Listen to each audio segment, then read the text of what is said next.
coup, il nous donnait beaucoup d'astuces terrain, y compris au-delà de la réglementation, pour vraiment anticiper tout ce qui était risque. Parce qu'une fois de plus, quand vous gérez un établissement de type micro-crèche, en réalité, votre business, c'est de gérer les risques.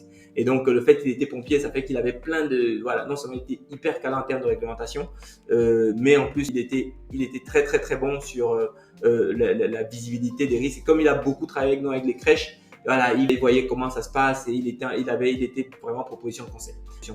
Donc voilà, les codes, les légendes, voilà, le mobilier, toutes ces choses-là, tout ça c'est important dans les plans que vous allez envoyer. Il faut qu'elle puisse voir les codes, il faut qu'elle puisse voir les surfaces, tout ça c'est important. L'emplacement du mobilier, ça c'est également important elle puisse voir par exemple que dans chaque dortoir, vous avez prévu suffisamment de lits en conformité avec le nombre d'enfants que vous envisagez accueillir, que vous avez déclaré dans le projet d'établissement.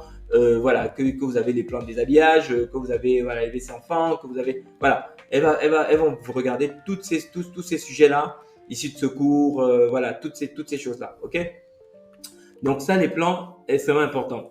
Troisième élément obligatoire pour éviter les rejets automatiques, c'est l'équipe avec les CV, les diplômes, les docs complémentaires et tous les docs complémentaires. C'est-à-dire que les CV, les diplômes, ça c'est évidemment la base et désormais les documents complémentaires sont également très très importants.